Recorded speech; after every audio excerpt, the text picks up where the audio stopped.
Marilah bersama kita mengarahkan hati kita kepada Tuhan. Kita mengambil saat teduh sejenak.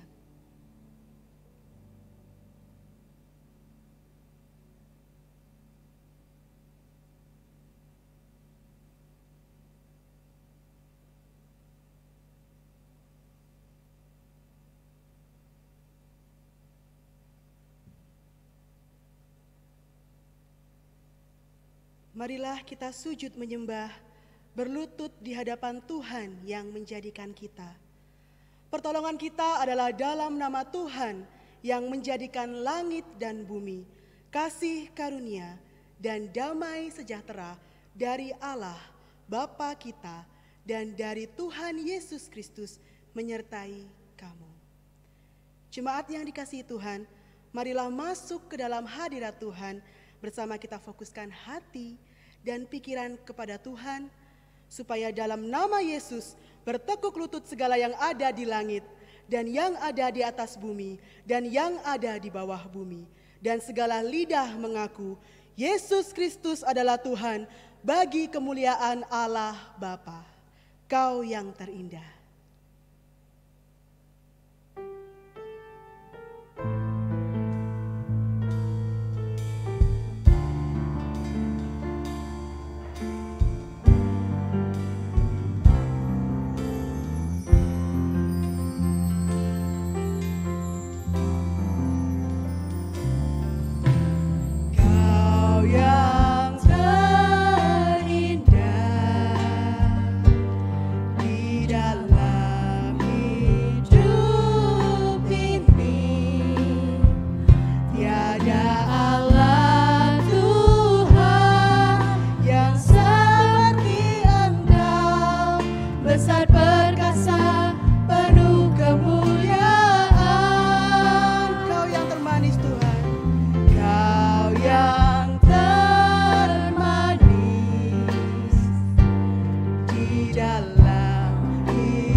Katakan, Kau yang termanis di dalam hidup kita. Kau yang termanis di dalam hidup ini. Ku cinta Kau lebih dari segalanya. Besar kasih setiamu kepadaku. Sembah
kita datang kepada Tuhan dan mengakui segala dosa-dosa kita. Mari kita berdoa. Allah Bapa, Allah Putra, dan Allah Roh Kudus, kami mengucap syukur ya Tuhan, pada hari ini kami datang ke hadirat Engkau. Tuhan, kami ingin mengakui segala dosa-dosa kami, baik pikiran, perkataan, perbuatan kami, kepada sesama, kepada keluarga kami, kepada rekan kerja kami, kepada cucu kami, kepada anak kami, maupun kepada Engkau. Kami tahu ya Tuhan, kami berdosa. Layakkanlah kami ya Tuhan untuk dapat masuk ke hadirat-Mu, memuji Engkau, menyembah Engkau. Tuhan, ampunilah kami. Inilah doa-doa kami ya Tuhan. Kami serahkan hanya ke dalam nama Tuhan Yesus Kristus, Juru Selamat kami yang hidup. Kami sudah berdoa. Amin. Berdasarkan kasih karunia Allah dalam Tuhan kita Yesus Kristus, saya sampaikan berita pengampunan dosa kepada tiap-tiap orang yang mengaku dengan tulus dan ikhlas, sebagaimana janji Allah dalam firman-Nya di dalam Mazmur 32 ayatnya yang pertama hingga kedua. Dari Daud, nyanyian pengajaran, berbahagialah orang yang diampuni pelanggarannya, yang dosanya ditutupi. Berbahagialah manusia yang kesalahannya tidak diperhitungkan Tuhan dan yang tidak berjiwa penipu. Marilah kita dengarkan petunjuk hidup baru sebagaimana tertulis dalam Efesus 6 ayat pertama dan keempat. Ayat yang pertama, hai anak-anak, taatilah orang tuamu di dalam Tuhan, karena haruslah demikian. Ayat yang keempat, dan kamu bapak-bapak, janganlah bangkitkan amarah di dalam hati anak-anakmu, tetapi didiklah mereka di dalam ajaran dan nasihat Tuhan. Saudara yang dikasihi Tuhan, dalam kondisi yang serba tidak pasti seperti ini, kekuatan, kesabaran, dan kasih sangat dibutuhkan. Betapa hebat Tuhan kita apabila saudara dan saya hingga hari ini mampu bertahan di situasi seperti sekarang. Biarlah kita katakan Yesus semakin indah, cintanya antara Allah dan aku jatuh cinta padanya, tambah dan dalam lagi kepada Engkau.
Jarang mengatakan cinta kepada keluarga kita, saya mengajak kita untuk mengatakan, aku jatuh cinta kepada Engkau. Dan saya juga yakin kita jarang berkata bahwa Tuhan, aku jatuh cinta kepada Engkau. Tambah dalam dan tambah dalam lagi. Padahal kita tahu bahwa kasih antara Allah kepada saya, Allah kepada saudara di rumah, itu semakin indah dan semakin dalam. Mari bersama kita katakan, ku jatuh cinta padanya, tambah dalam lagi. Ku jatuh cinta padanya, tambah dan dalamnya, tambah dan dalam lagi. Ku jatuh cinta padanya, tambah dan dalamnya, tambah dan dalam lagi. Yesus indah dan indahlah semakin indah, oh cintanya antara Allah dan aku. Ku jatuh cinta padanya, tambah dan dalamnya, tambah dan dalam lagi.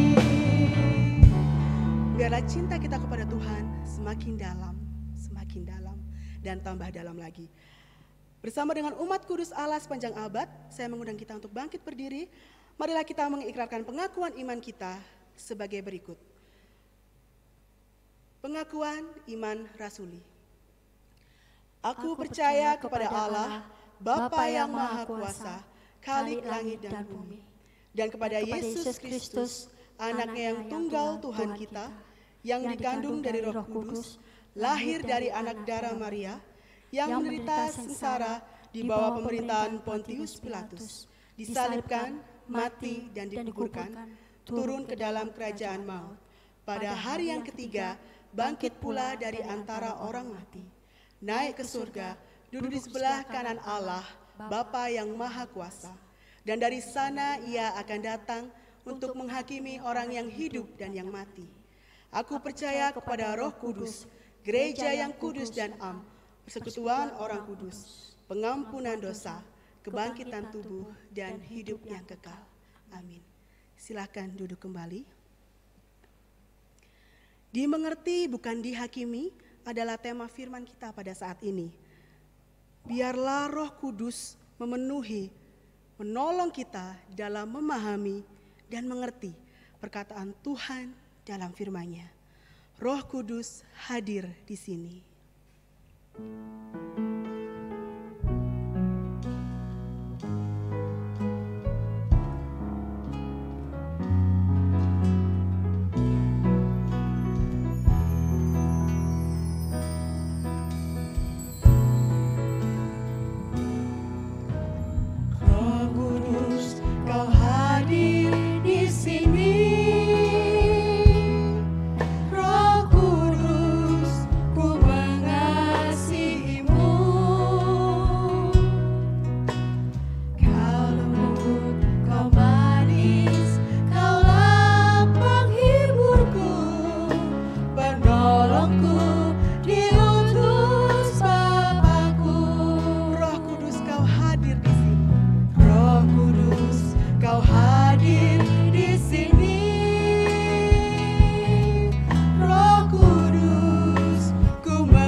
kuasa alam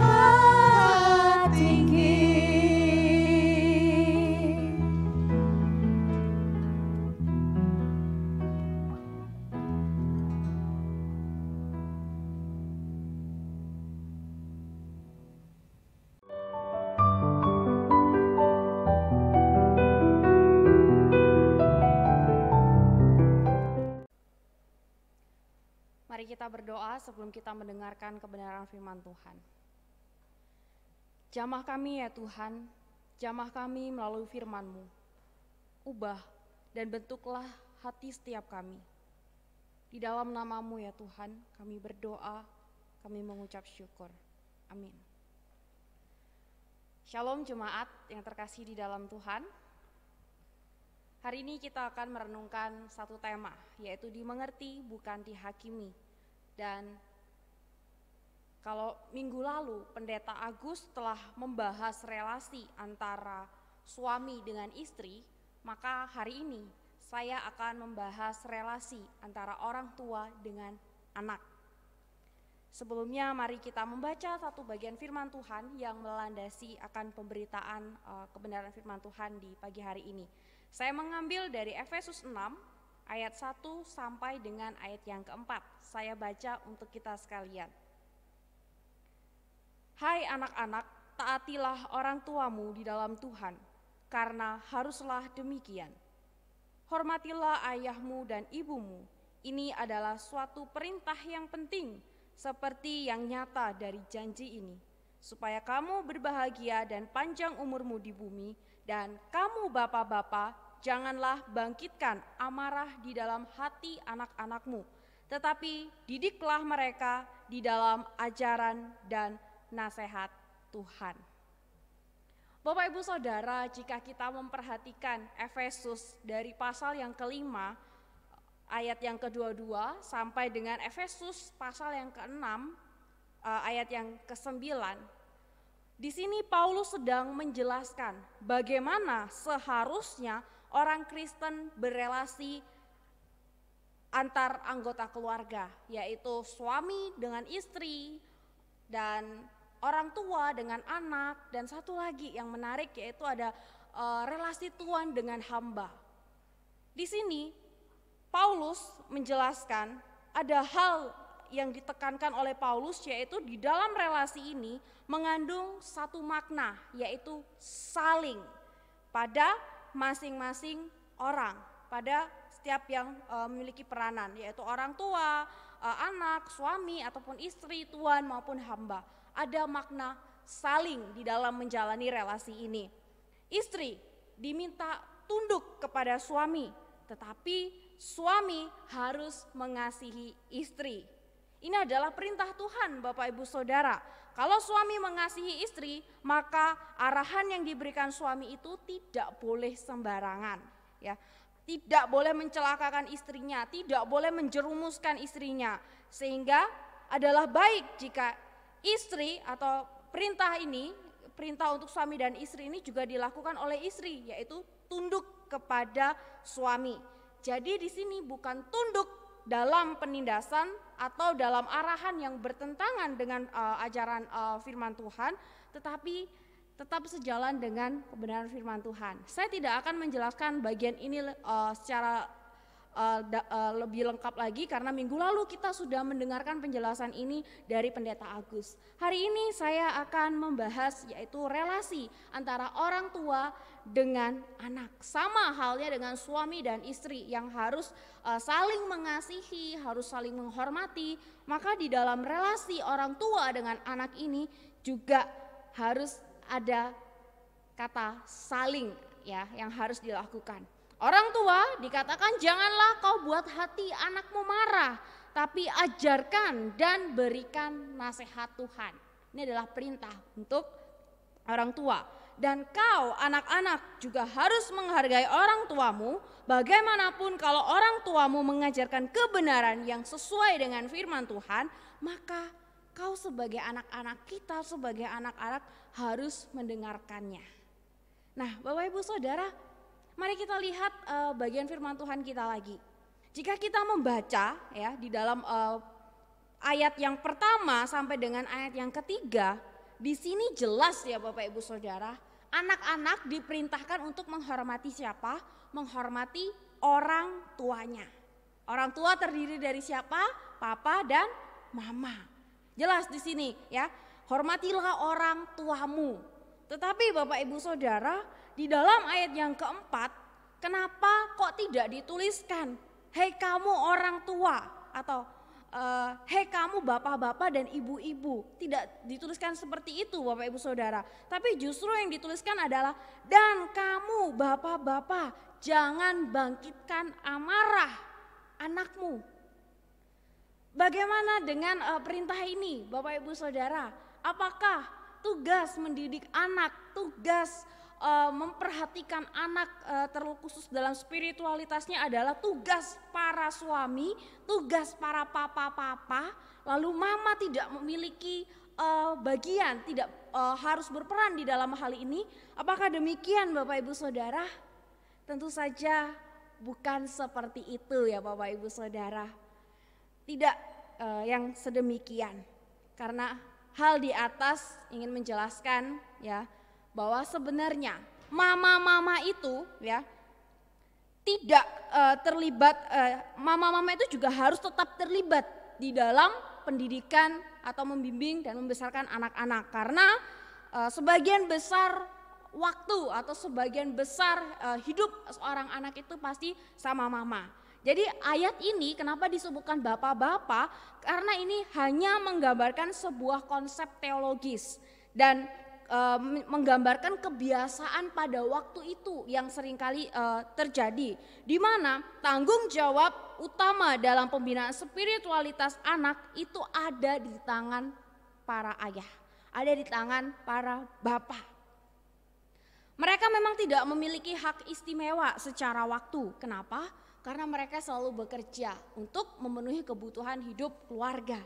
Tetapi mereka diberikan kehormatan untuk menjadi imam dan guru rohani yang paling tinggi ya, yang paling penting di dalam keluarga. Jadi kembali lagi Bapak Ibu Saudara, orang tua di sini pun harus dapat saling bekerja sama. Mendidik dan membimbing setiap anak-anaknya harus secara berdampingan, papa dan juga mama, suami dan juga istri. Jangan ada yang bilang, udah urusin aja, itu kan anak kamu. Mungkin kata-kata ini seringkali terlontar ketika kita jengkel sama anak kita, ketika anak kita itu nggak nurut dengan perkataan kita. Lalu udah urusin aja, itu anak kamu, urusin. Perkataan ini seharusnya Bapak Ibu Saudara tidak boleh terlontarkan, tidak boleh kita ucapkan. Kenapa? Karena sekali lagi mendidik dan membimbing anak adalah tugas bersama. Orang tua harus menyampaikan firman Tuhan ini secara bersama-sama. Dan ini sangat penting. Kenapa? Karena gak mungkin kan ya, waktu misalkan papa bilang itu anakmu urusin aja sama istri atau sama mamanya. Kan tidak, anak tidak terjadi hanya dengan sendirian, seorang papa sendirian kan tidak ya Bapak Ibu Saudara. Jadi kita harus mengingat dari awal dalam perjalanan dan kedepannya semua ini harus dijalankan secara bersama-sama. Dan jangan juga kita mengatakan udahlah biarin tugas untuk memberitakan firman, mengarahkan mereka kepada firman Tuhan itu, biarkan itu kita serahkan kepada guru sekolah minggu. Kita serahkan kepada hamba Tuhan yang melayani, yang membimbing, yang menjadi pembinanya. Atau kita serahkan saja kepada pendeta. Karena saya ini gak tahu apa-apa, saya gak bisa mengarahkan yang terlalu detail untuk mereka. Saya tidak bisa. Bapak Ibu Saudara, hal ini juga gak bisa dibiarkan. Kenapa? Karena kehidupan mereka sebagian besar itu ada di dalam keluarga. Sehingga orang tua harus berperan di sini. Karena mereka punya peranan yang sangat penting di dalam menyampaikan firman Tuhan. Dan itu adalah kewajiban orang tua. Bapak Ibu Saudara, agar anak dapat menghormati orang tua, itu tidak bisa langsung terjadi dari diri anak itu sendiri. Kita tidak bisa mengharapkan mereka langsung gitu ya, langsung bisa menghormati orang tua. Tetapi menghormati orang tua itu juga harus kita ajarkan. Harus kita didik mereka untuk dapat menghormati orang tua. Sebab banyak orang tua yang tidak memahami akan hal ini, sehingga orang tua hanya dapat menuntut anak untuk hormat dan taat kepada orang tua tanpa pernah mendidik dan mengarahkan tentang bagaimana menghormati orang tua. Tapi mungkin di satu sisi Bapak Ibu Saudara, kita ini bilang kita udah mendidik anak kita dengan baik. Kita udah mengajari mereka sedemikian rupa gitu ya. Tetapi anak yang kita besarkan, anak yang kita didik mati-matian itu tidak dapat menjadi anak yang kita harapkan. Tetapi dia justru memberontak. Semakin gede gitu ya, menjelang remaja, makin gede, makin dewasa, semakin memberontak kita. Sehingga kita mungkin menjadi kecewa. Ini anak kenapa sih gitu ya? Kok dia lupa sama orang tuanya? Bapak Ibu Saudara, saya memang belum menjadi orang tua. Tetapi sepanjang perjalanan saya melayani kaum muda, baik di tempat ini maupun di tempat-tempat yang sebelumnya, saya seringkali mendengarkan curhatan. Baik dari mama curhat tentang anak, ataupun anak curhat tentang mama atau papanya. Di mana mereka saling mengucapkan mungkin ketidakcocokannya, mungkin juga mereka banyak sekali menceritakan apa yang terjadi, kenapa kok mamaku nih nggak bisa memahami aku, demikian juga dari orang tuanya, kenapa sih dia ini kok bandel banget, dibilangin kok nggak mau ngerti-ngerti. Nah Bapak Ibu Saudara, satu hal, masa sekarang, zaman sekarang ini berbeda dengan zaman dahulu.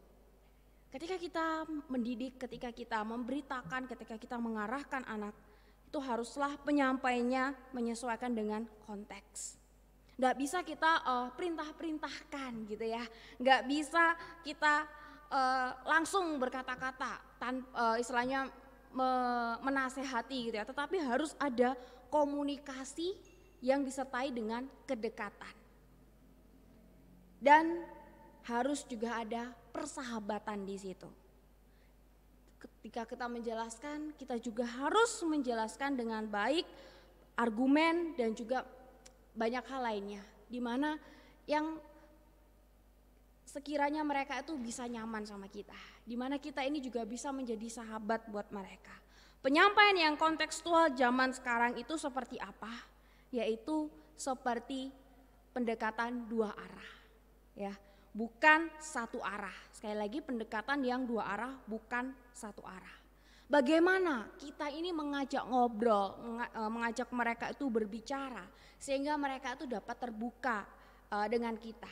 Dan pada akhirnya kita sebagai orang tua bisa menyampaikan firman Tuhan yang seharusnya disampaikan di dalam kasih, bukan di dalam penghakiman. Orang tua juga harus mendengar dan memahami anak. Baru kemudian orang tua bisa menentukan.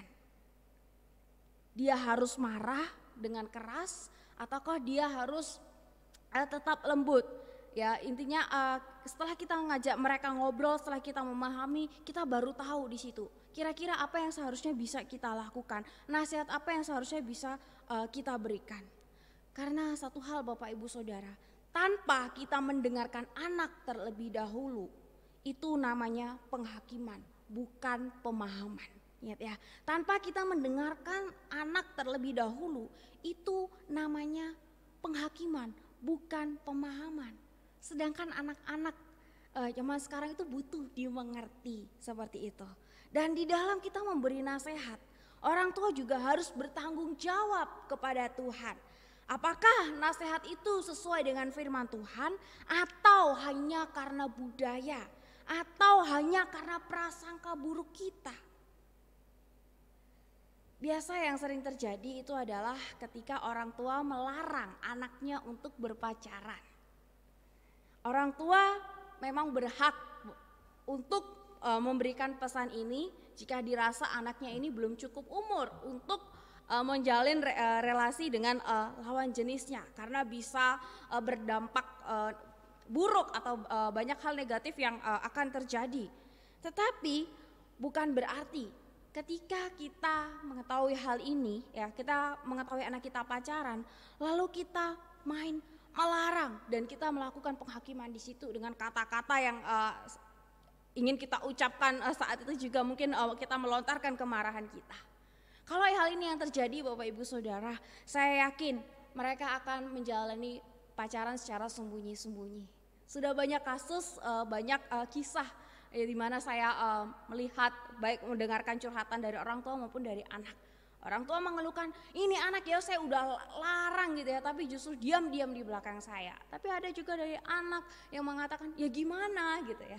Jadi Bapak Ibu Saudara harus ada arahan yang baik di sini. Mengajak mereka bicara, ngobrol baik-baik sama mereka, kita juga bisa memahami mereka. Dan mungkin contoh lainnya adalah jangan kita mengatakan anak kita ini pemalas. Kita jangan menghakimi anak kita ketika mungkin kita lihat ini anak kok nggak ada inisiatifnya ya buat bantu-bantu orang tua. Tetapi mari kita boleh berikan kata-kata yang baik, kata-kata yang positif. Biasa kalau saya lihat atau saya dengar gitu kadang makin dilarang itu makin dibikin gitu ya. Jadi orang tua bisa makin jengkel. Nah mungkin yang contoh kisah lainnya adalah ketika kita mau marahin anak kita karena dia main game terus. Bapak Ibu Saudara, berilah kesempatan kepada mereka untuk bermain game. Tetapi komunikasikan dengan memberikan batasan-batasan. Kenapa? Karena game itu sudah tidak bisa lagi dihindarkan dari dunia anak-anak muda zaman sekarang, khususnya yang laki-laki. Tetapi kita tidak bisa melarang begitu aja, kamu nggak boleh gitu ya. Tetapi kita harus mengizinkan mereka dengan memberikan batasan-batasan sehingga mereka tahu sejauh mana mereka dapat menggunakan waktu mereka untuk bermain game. Dan masih banyak hal lainnya Bapak Ibu Saudara, di mana kita di sini diajak ya untuk kita tetap memberitakan firman Tuhan, tetapi dengan cara yang baik, sehingga itu tidak melukai anak kita, tidak merusak hubungan antara orang tua dan juga dengan anak. Untuk kau anak-anak, kau juga tidak boleh untuk menghakimi orang tuamu. Kau jangan mengatakan bahwa papa sama mama ini kolot ya, mungkin seperti itu ya, atau ketinggalan zaman. Papa mama ini gak keren, papa mama ini gak memahamin kita. Terus kita mulai gak suka dengerin omongan mereka, gak suka dengerin nasihat mereka. Kita tidak boleh seperti itu, teman-teman yang terkasih di dalam Tuhan. Kita tidak boleh menghakimi orang tua kita dengan cara-cara yang demikian. Kita harus memberikan kesempatan kepada mereka untuk berbicara dan menyampaikan nasihatnya. Dengar latar belakang, kenapa orang tua kita berkata demikian. Saya kira orang tua di dalam memberikan nasihat juga memiliki latar belakang, pemahaman dan juga pengalaman yang membuat mereka memberikan nasihat itu, yang membuat mereka memberitahu kita. Kalau itu sesuai dengan firman Tuhan, teman-teman yang terkasih di dalam Tuhan, mari kita lakukan di dalam ketaatan dan rasa hormat. Ingat ya, Efesus 6 ayat 1 sampai ayat yang kedua, di mana perintah Tuhan itu jelas untuk kita sekalian, yaitu apa? Hormatilah orang tuamu. Yang sekali lagi Bapak Ibu Saudara, mari di dalam kita sebagai orang tua, kita mau melaksanakan peran yang Tuhan berikan kepada setiap kita, yaitu didiklah anakmu dalam kasih, dalam pemahaman bukan dalam penghakiman, yaitu dalam kata-kata yang bermakna, dalam kebenaran firman Tuhan, bukan dengan kata-kata serampangan atau merendahkan atau mungkin memojokkan mereka. Tetapi berikanlah kata-kata yang baik yang sesuai dengan firman Tuhan. Satu ayat yang ingin saya bacakan untuk kita sekalian, yaitu dalam Ulangan 6 ayat yang ke-7.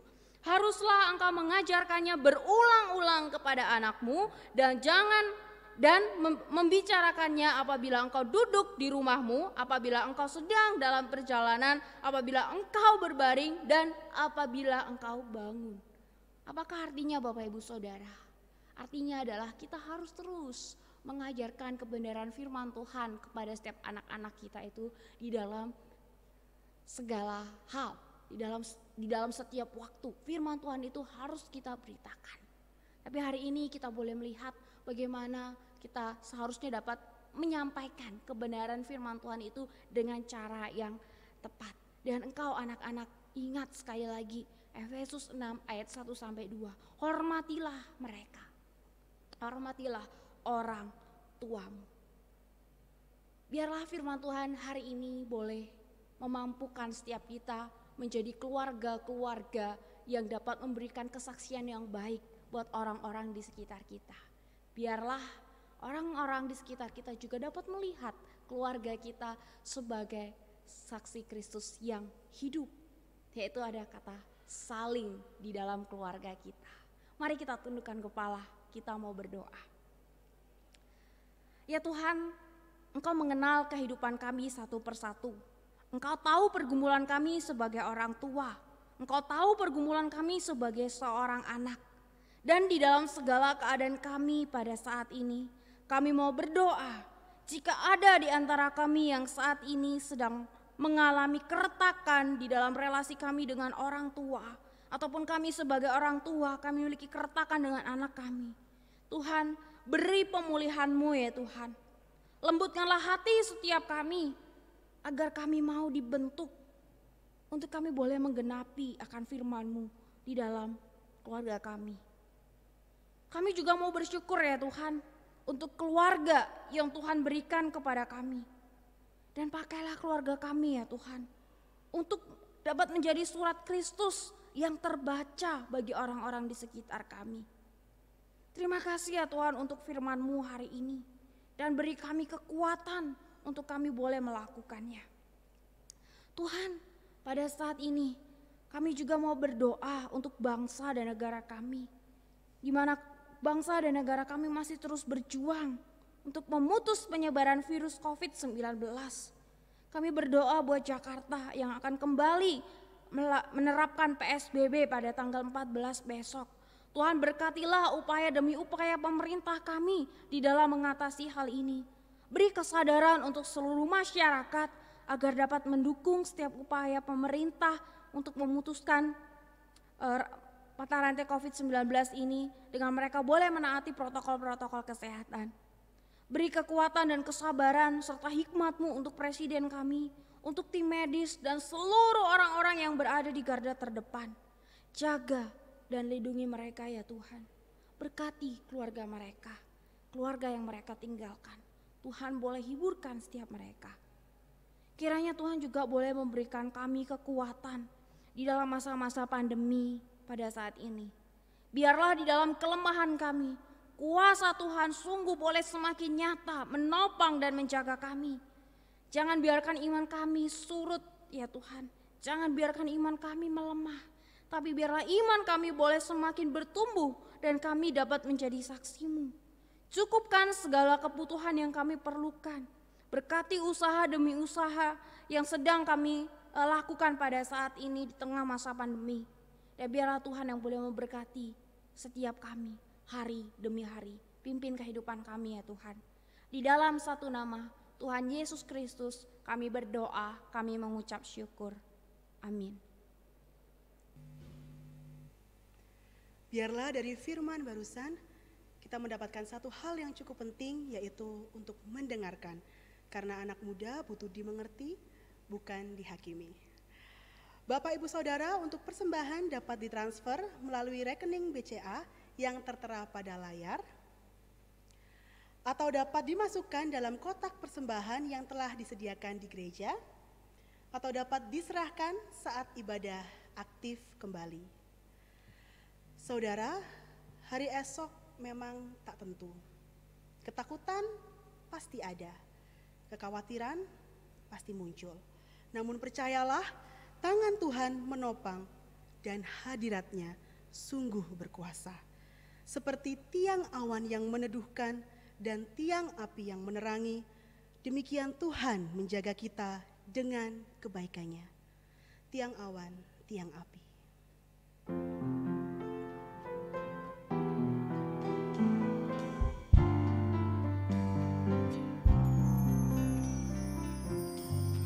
Ku tak perlu khawatir terhadap apapun. Tangan-Mu yang penuh kasih menopangku tanpa henti. Ku tak perlu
hadirat-Mu yang berkuasa menjagaku senantiasa, seperti tiang awan yang meneduhkan dari terik siang.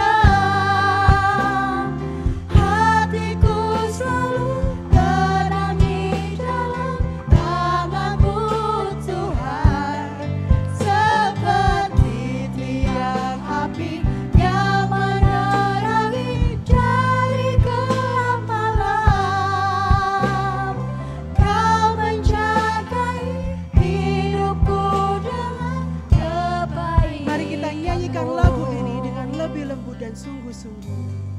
Seperti tiang awan yang meneduhkan dari terik siang. Hatiku tenang ya Tuhan.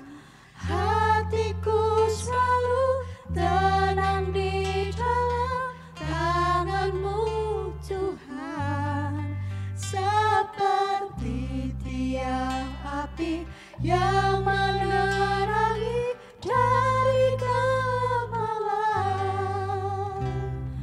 Kau menjagai hidupku dengan kebaikan-Mu.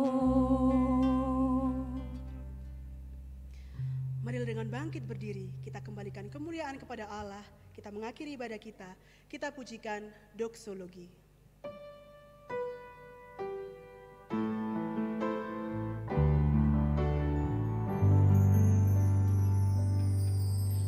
Puji Allah Bapa Putra, puji Allah Roh Kudus, ketiganya yang esa. Pohon selamat sumber berkat.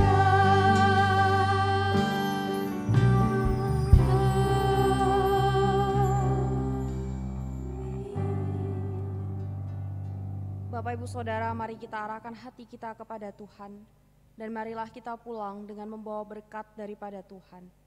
Tuhan menyinari engkau dengan wajah-Nya dan memberi engkau kasih karunia. Tuhan mengharapkan wajah-Nya kepadamu dan memberi engkau damai sejahtera. Amin.